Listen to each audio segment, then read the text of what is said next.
Episode 51, Lemons and Pineapples, the Caribbean Invasion. Hello, and welcome to the History of American Food. This week, I'll be looking at the rise of Caribbean-grown fruits in North American British colonial cuisine. There were no lemons or pineapples growing in the continental colonies before the Revolutionary War, but boy, were they present in writing. And after sneaking up on it across several episodes, it's time to take a square look at the British attitude towards scurvy and kind of disease generally. So pull up to your place at the table and let's dig in. The first thing you need to know about these imports from the Caribbean is that for all the ink and paint that was spilled depicting and talking about lemons and pineapples, not too many people could tell you what they tasted like. Smelled, certainly, and one for the better and one for the worse. But before we get into all that, picture the piles of lemons and pineapples we now see in American grocery stores. While these are distant cousins from what was being consumed in 18th century colonial kitchens, the more important thing to consider is that mounds of lemons and pyramids of pineapples represented fantastic wealth back then, with a single fresh pineapple costing thousands of dollars in today's money. The modern counterparts are in some ways better, but in other ways are disappointing when compared with their counterparts from the past. But the modern ones are definitely more affordable. If nothing else, the obsession with these two fruits definitely contributed to the interest and investment in building the modern cold supply chain. If you've started at the beginning, and if you're in this far, you're most likely the type who would have, you probably guessed that it's time for a history moment. And you'd be right. It won't be too long. I mean, we aren't talking about bananas here, but there are fascinating facts from the past that I really want to share. So I'll start with lemons.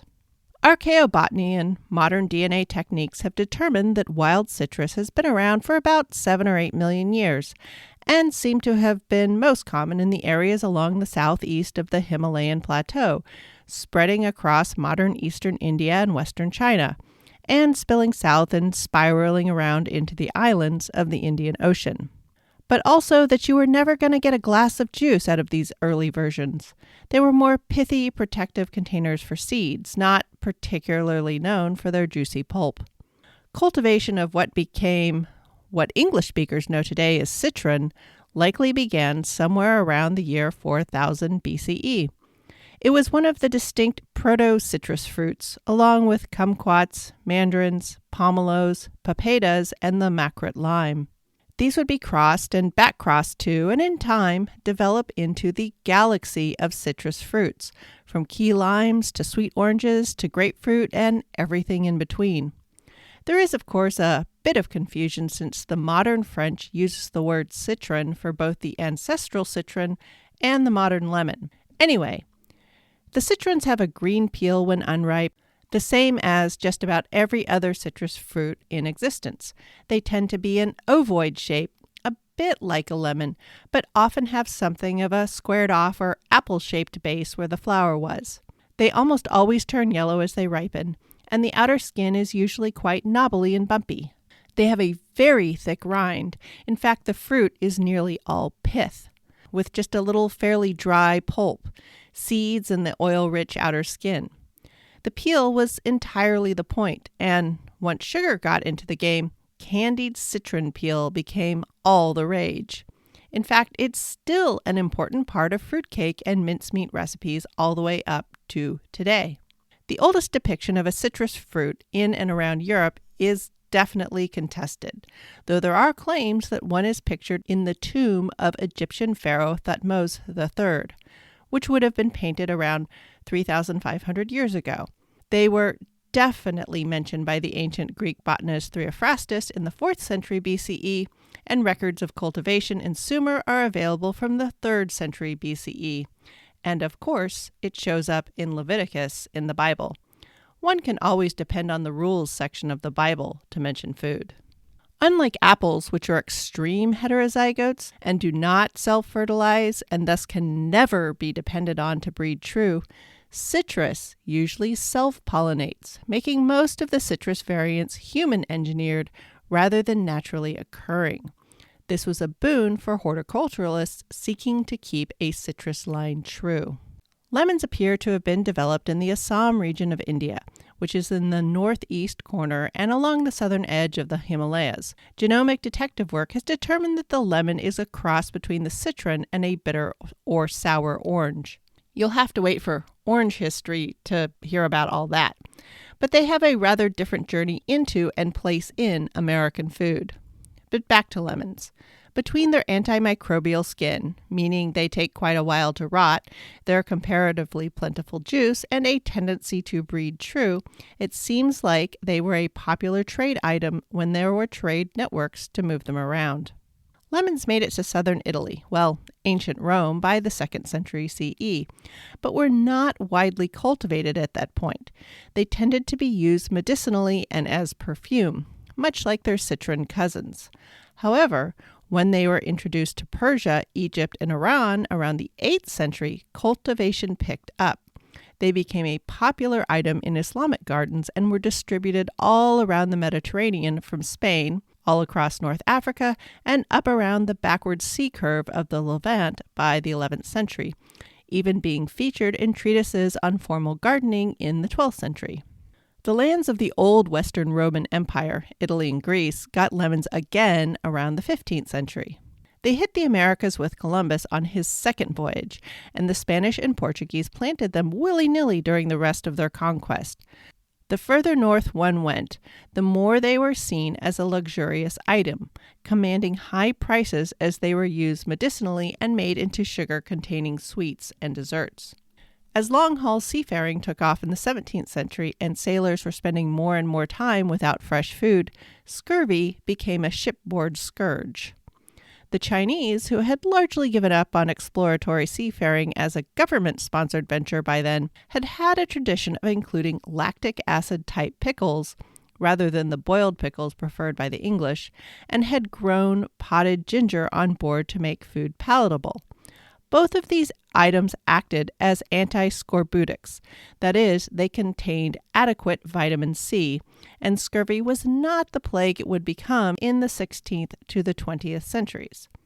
In the European age of exploration, many nations, especially the Dutch and Spanish, somewhat recognized the importance of fresh foods to fend off the sea rot. There seems to have been no widespread naval rule, but many a captain who knew what was good for him, going so far as planting lemons purposely at their outpost colonies to make stocking up for voyages easier, which is how lemons made it to the Caribbean.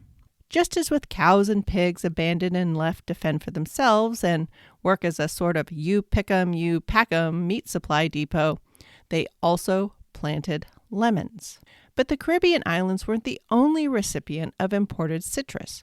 Even when lemons weren't fashionable as food, they were seen as a valuable cosmetic. They were understood as a bleach and a perfume. The dried peel is nicely fragrant. So lemons were often a pleasant ornamental that graced the garden of many a governor, viceroy, abbot, and mother superior, as the Spanish bureaucratic tentacles spread out over the Central and South American territories. Back in England, sour flavors, mainly as vinegar and alegar, have a long presence in cuisine. In the form of curry, that earliest of English treatises on the action in the royal kitchen, plenty of sauces, sauces, and other preparations contain vinegars and alegars. But this is from the 14th century, and there is not a lemon to be found. By the time we get to the sparse cookery books surviving from the 17th century, lemons find themselves in all kinds of foods, but the priciness of sugar relegates it to mainly a savory flavor, with the juice in sauces and the peel inserted in forcemeats and other strongly flavored mixtures. However, by the time we are in the 18th century and sugar is relatively plentiful, lemon tarts and lemon suckets, or sugar syrup sweets, are to be found more commonly. From the catalogue of paintings, it is clear that lemons also made a splash as a fish's best culinary friend. Still lifes of the 17th and 18th century often feature lemons with fish and lemons with everybody's favorite seafood, the oyster. For whatever reason, Oranges were seen as much more luxurious, less medicinal, and will have a splashier role in society, even in their bitter incarnation. Lemons were largely doomed to be mostly a garnish and an ensemble player. Lemons and lemon peel were indispensable, necessary in many things, but only rarely were they the central player. The 17th century British colonies had been all but lemonless for the most part. But back when I was hunting around the files of New Amsterdam, I did find that the Dutch merchant class on Manhattan did enjoy a lemon tart or a lemon cream or even a lemon pudding now and then. And since they had the sugar, dairy, and wheat flour along with a dedicated lemon source, all things the British largely lacked, that made sense. But everybody knows, without the facilities of a King Louis or a University of Leiden to set up impressive greenhouses with acres of glass, composted horse and cow manure, and the occasional hypocaust to keep the temperature up, where were these New Amsterdammers, soon to be New Yorkers, getting their lemons? What was their lemon source? Well, remember those 18th century pirates of New York and Philadelphia from a few episodes ago? Curacao. The answer is Curacao. In the 17th century, there had been bad blood aplenty, the Anglo-Dutch Wars after all, which meant New Amsterdam had a direct line to the Dutch lemon groves on Curacao, and the British did not. After the bad blood cooled and British colonials started to see the advantage of direct trade with the Caribbean, it wasn't all salt fish and salt beef for sugar and rum. When it was cool to trade with the Dutch, the lemons and kegs of lemon juice from Curacao were a valid, if pricey, item of trade. And when the 1696 Navigation Acts kicked in and the only way the colonies could, parentheses, legally, close paren, get lemons was through British shipping, the lemons were even pricier. Despite the fact that the British held and harvested sugar from several Caribbean islands, they pretty much did not grow citrus. Why is not exactly clear, but it could be argued that lemons specifically and citrus generally were seen as a luxury, something grown by aristocrats as a hobby, by hired botanists tottering around and grafting branches and fussing about with teeny brushes making hybrids. The sugar islands were for industry, not for such botanical foolishness. And so for nearly all of the 18th century, as with many another agricultural item, if it wasn't understood as material for mass production, it wasn't of interest in the British colonies. So while many a cook valued the lemon, and they were in ever so many recipes as part of the sourness, they were still an item to be imported, a plaything of the wealthy, a design to be painted on fancy pottery or embroidered on handkerchiefs. Lemon, as its own flavor, was not yet particularly appreciated by the English cook, at home or in the colonies, except for possibly that odd extravagance of a lemon tart or a lemon cheesecake. Now, alongside the lemon of the Old World, dropped in the Caribbean as a perfume, an ornamental, an import good, and, for those who had figured it out, a remedy and preventative for scurvy, was another curious fruit. But this time, it was a local. Nana, or ananas, or abakshi, or the pineapple. Nanas was the name it carried when Columbus was offered it on the island of Guadeloupe, and the Portuguese met it as abacaxi. A curious appearance, covered in a rough bark and crowned with ferociously spiky leaves, and when opened, a brilliant gold, a heavenly scent and a sweet taste like nothing else in the world. The earliest cultivation of pineapple can be traced back to that fertile basin between two major rivers between southern Brazil and Paraguay, sometime around 1200 to 800 BCE. That same agricultural hotspot seems to also have been responsible for the development of strains of rice, corn, tomatoes, sweet potatoes, and peppers that all worked their way into the Caribbean with many different human migrations. As with several of these other items, pineapples had also worked their way north to Mexico.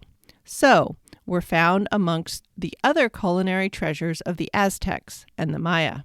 Pineapples made their first appearance in Europe as piña des Andes in 1510, but the local dialect named them nana or ananas, which is what stuck in most places. For this meant excellent fruit, and it most certainly was. As with so many other items, the Portuguese traders spread the pineapple around, bringing it to India by the 1550s, and as the Spanish set up their trading colony in the Philippines to exchange silver for silk and ginger and porcelain, they also dropped off the pineapple.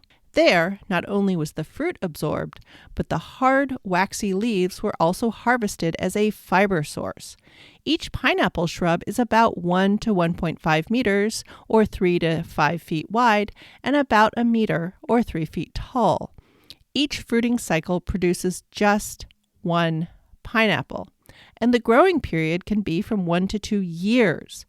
That is a lot of growing space for just one fruit. But in the Philippines, all that plant matter did not go to waste.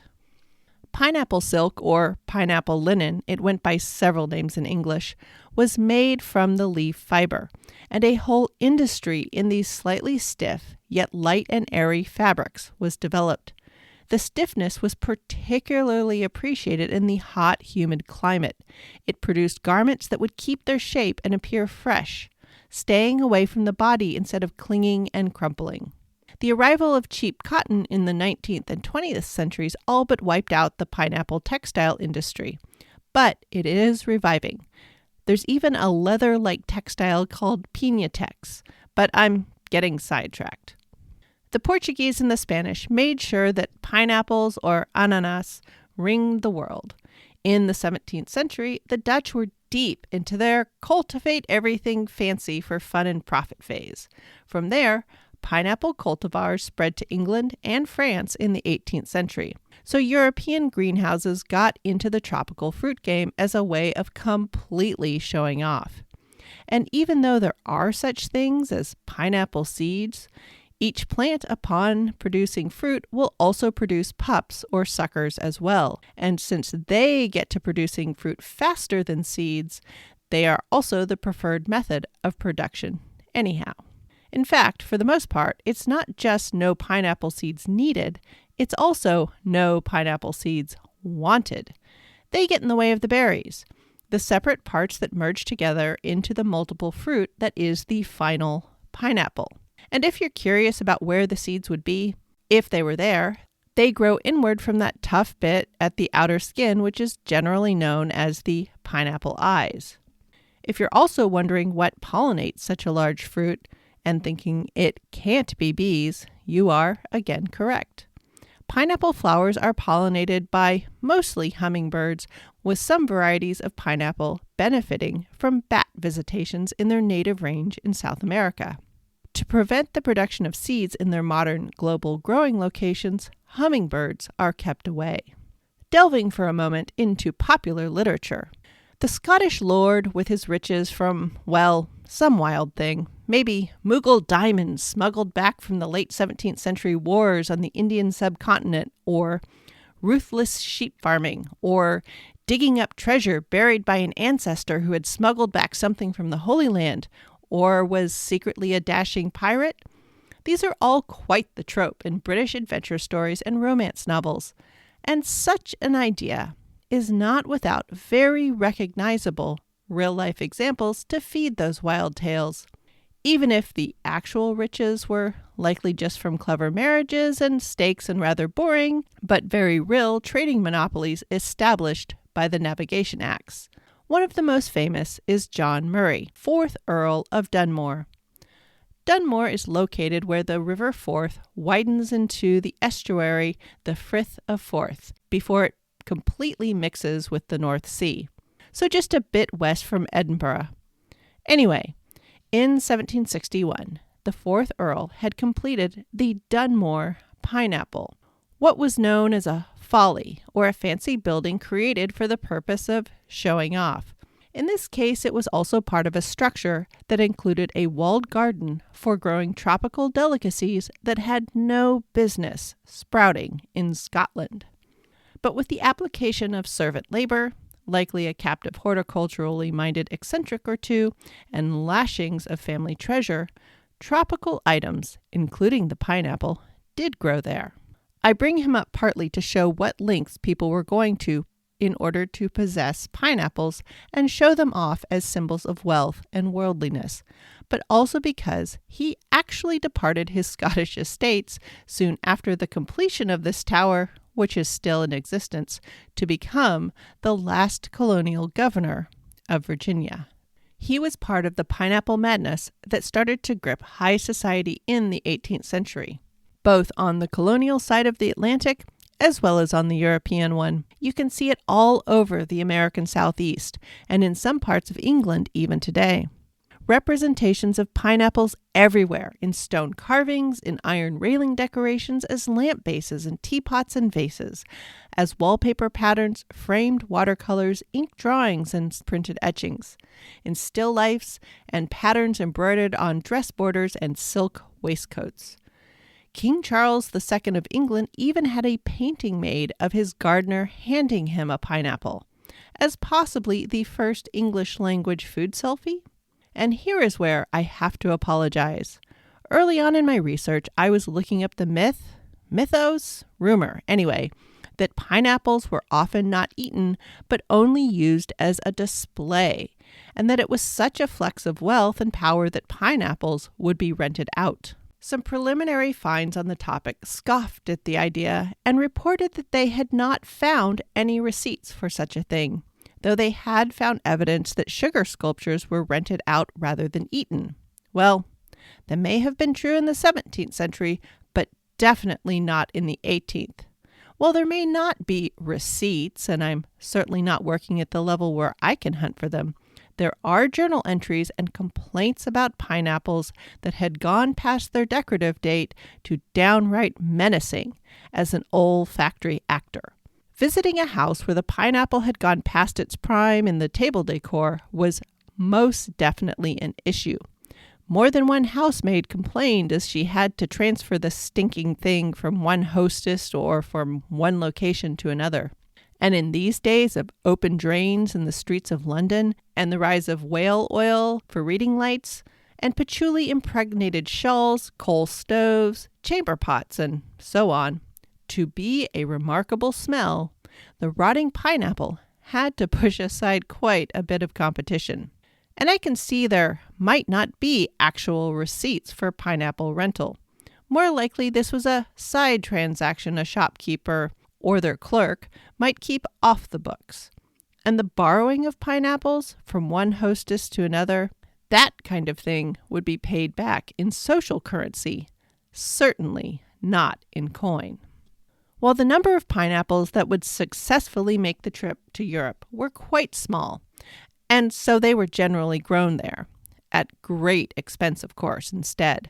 Heck, Catherine the Great had her pineapple hothouse in Russia, for heaven's sakes. The British colonial Southeast was much closer to the Caribbean and therefore had a decent, if still pricey, supply of fresh pineapples, which brings me to an interesting phenomenon.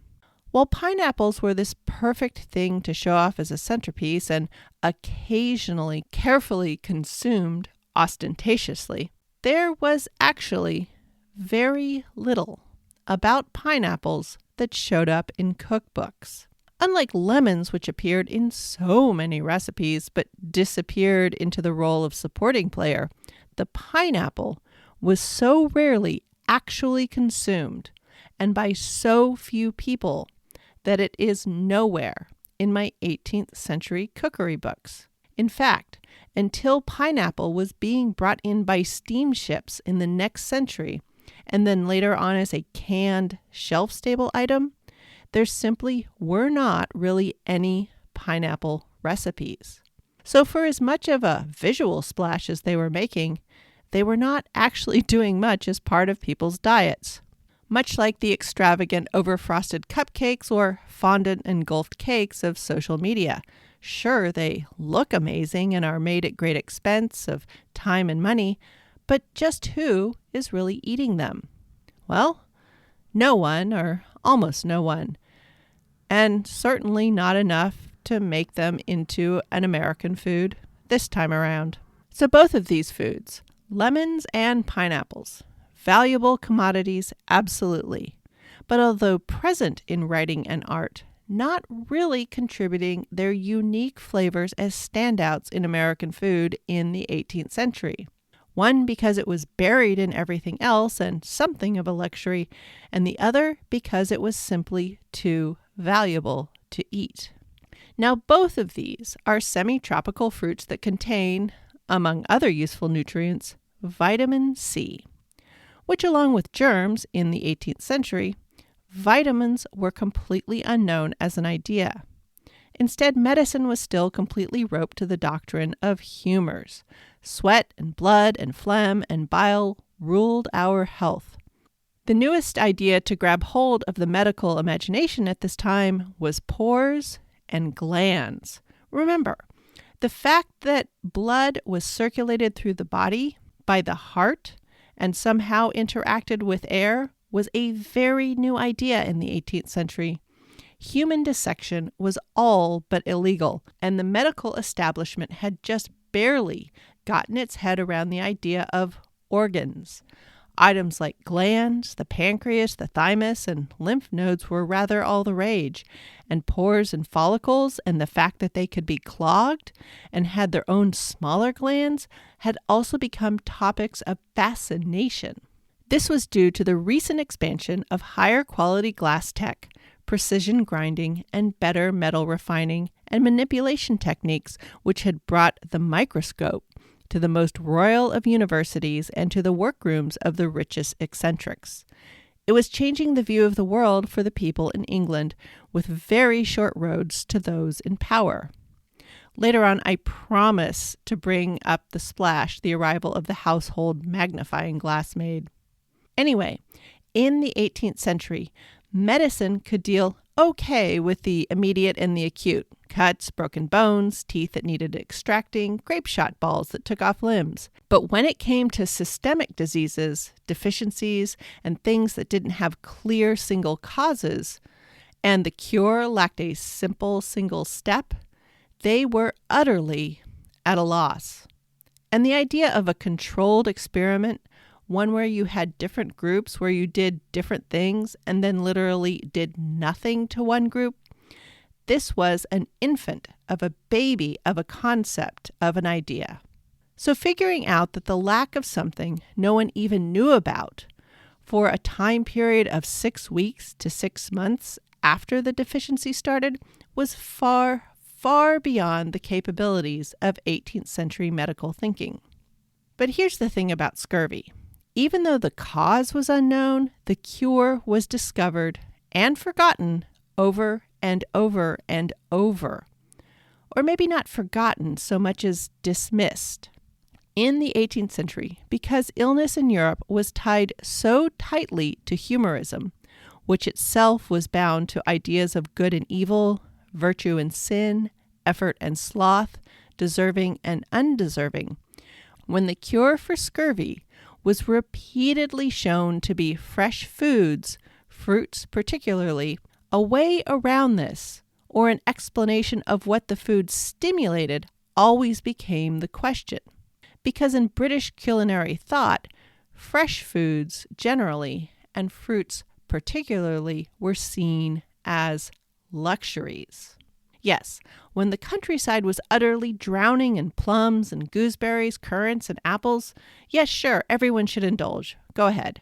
But the imported fruits, lemons and oranges, and the dried preserved fruits, raisins, prunes, peaches, brandied cherries, raspberry preserves, these were expensive luxury items. The climatic conditions limited the fruits that would grow in England and also made preserving fruit by drying it into a fussy, time-consuming indoor activity. So dried fruit was mostly an import, so a luxury, which meant that getting back to our seafaring men, while the officers might have had access to their own self-purchased stores of plums and raisins and Zante currants to stave off the agony of the sea diet, The regular tars and salty sea dogs existed on the cheapest rations the Admiralty and merchant captains could get away with buying. Yes, dried fruit doesn't have that much vitamin C, but it really doesn't take that much to stave the scurvy off. And if you're well nourished before you lose access to vitamin C, you'll have a larger store to work off. Again, officers coming from the merchants and titled classes had more access to more food, and more fresh food especially, so got on shipboard in better shape to start with. And then they usually kept up a trickle of vitamin C coming in by bringing on board a certain amount of fresh food and having their dried fruit in their personal stores. The answer to scurvy was seen over and over. When the sailors got fresh food, they got better.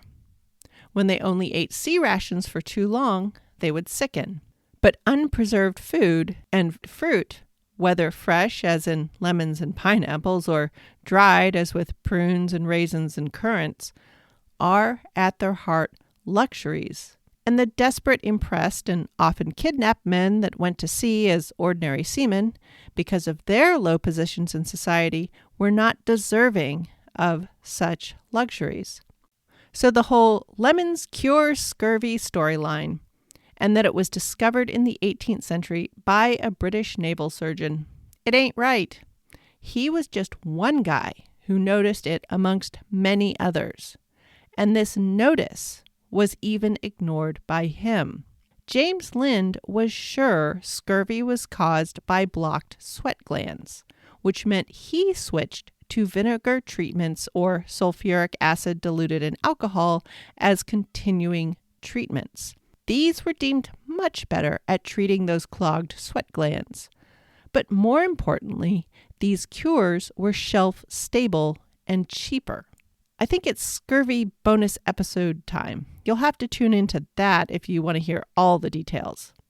But with fruit being confirmed as a luxury, multi-$1,000 pineapples with stone shrines built to them in Scotland, and lemons being used to decorate fancy serveware, they were never going to be issued to the lowly, rather disposable ordinary salts manning the lines in the British fleet.